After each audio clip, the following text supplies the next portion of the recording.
Is the shot lucky? Hell yeah, it was luck. I mean, I'm not knocking him for it. Great, lucky things happen for great players. And we all know that LeBron James is an all-time great. He's hit 4 shots beyond 30 feet all season long. Obviously, this was one of them. Give him credit where credit is due. Steph Curry, sunk in. They obviously LeBron James threw the ball to Kentavious Caldwell-Pope down in the post, thinking that you could get a bucket that way. Steph Curry collapsed. He thought that LeBron was out of the play, etc. And then the next thing you know, KCP just kicked it back out to LeBron, and he hailed it. As the shot clock was winding down, it was damn near Hail Mary for crying out loud. But nevertheless, he made it, and that's what great players do. Great players make great things happen from time to time. But I thought the shot itself was lucky primarily because of how LeBron James was shooting the ball pretty much in the first half. In the second half, he made a couple of spots. He made a couple of shots, and obviously he was far more efficient, hitting 6 of 10 overall. But the first half was awful, and just watching him gimp a little bit and watching the way that he was shooting the ball, you could tell it was going to be a difficult night for him. But in this particular instance, I thought the shot was lucky, but I'm not taking anything away from him. Everybody, a little bit of luck comes with everything. And I think he had it last night. This was not about luck, Stephen A. If you want to say he was lucky, he's lucky like Tom Brady gets lucky. Let me tell you what I was thinking. In the final minute of that game, I was thinking the exact same thing I was thinking in the fourth quarter when Drew Brees and Tom Brady linked up this year in the playoffs. I thought, okay, Drew, this man's got 6, you've got 1. It's a tie game. It's the fourth quarter. You've beaten them twice in the regular season. You going to make enough plays to win right now? Because I know this. Brady will. Brady's not going to lose it for himself. He's going to make enough plays to win. Are you? And the answer was no. And that's why Brady's the GOAT and Brees is not, even though he's the most accurate passer of all time, right? Now, Steph Curry, like Brees, is the most accurate guy of all time. From when he shoots the ball, he's more accurate than anyone who ever lived. But he's not the GOAT. He's not the best player in the game today, nor has he ever been. And in the final minute of that game, I was thinking this is the reason why when LeBron didn't have Kyrie or Kevin Love, he still took Steph when he was crewed up 6 games, and they gave the MVP to Iguodala because they had to give it to the guy playing defense on LeBron who was actually the best player. This is the reason LeBron beat the Steph Curry 73-win team. This is the reason Steph and the Warriors needed KD to get past LeBron. This is the reason LeBron has played in 10 finals and won 4. Sometimes his team's badly overmatched but still competitive because of him. And this is the reason Steph has played in 5 finals, has yet to win a finals MVP. I'm not knocking Steph. He's an all-time great, just like Drew Brees. But among the all-time greats, there are levels. And if you want to attribute that to luck, go ahead.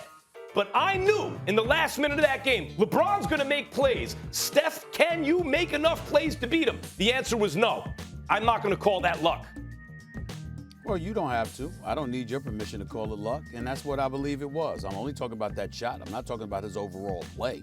I'm just talking about that one shot. That's number one. Number two, we're talking about there's levels to this. Let's keep in mind that, particularly with Golden State's last possession, the Lakers were all over. They had 3 guys just denying the ball to Steph Curry, making sure that no matter what, he didn't get to touch the ball. Any of y'all shoot if y'all want to. Let's just make sure Steph Curry doesn't get the damn ball. Nowhere. You had 3 guys surrounding him damn near at midcourt just to shield him from getting the ball and just left everybody else open to shoot, because that's how lethal Steph Curry can be. That's how lethal he was last night. That's how lethal he's been pretty much this entire season. So when you say stuff like there's levels to this, let's not act like Steph Curry is not on a certain level, even comparable to LeBron James. No, not comparable to LeBron. Stop. He's not comparable to LeBron, and he never has been. Go ahead and talk. Let's be real about it. I'm telling you right now, you're talking to America.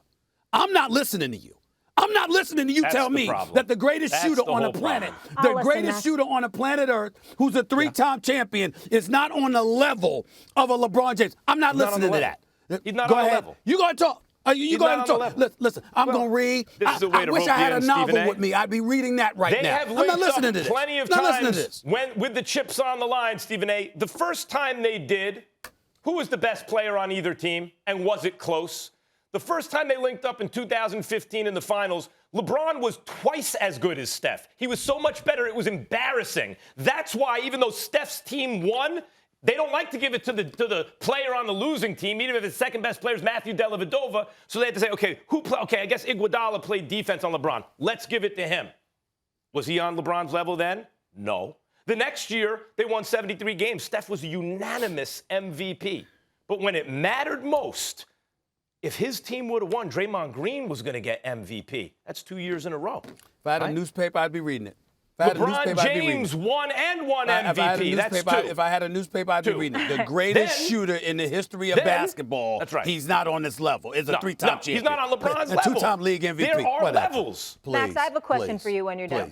And by the way, then you want to give him credit for beating LeBron twice in the finals in consecutive years. It's ridiculous. They added KD to a 73-win team. There was no chance. Who won MVP in those series? I mean, it should have been LeBron, by the way. But they gave it to KD. KD Molly, was the best player on the team. I don't know you want to say KD's on I'm LeBron's really serious level, about telling you I'm not listening to Max on this. I have questions. Not even a little will bit. Talk to me. Not even a little bit. All right. Let me ask you this, though, Max, because I was very impressed, and I was very surprised the game was so close. Were you not impressed from Steph from the standpoint, we're talking about a LeBron James team with Anthony Davis. He had no Klay Thompson, and that he kept it that close down to the wire? Oh, yeah.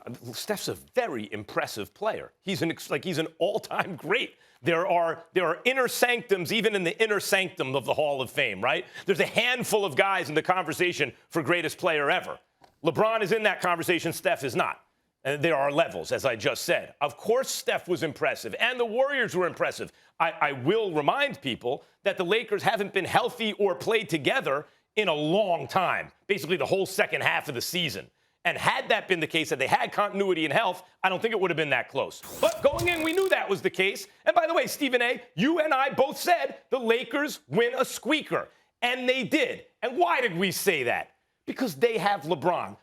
Put Steph on the Lakers and LeBron on the Warriors. Guess what? The Warriors win a squeaker.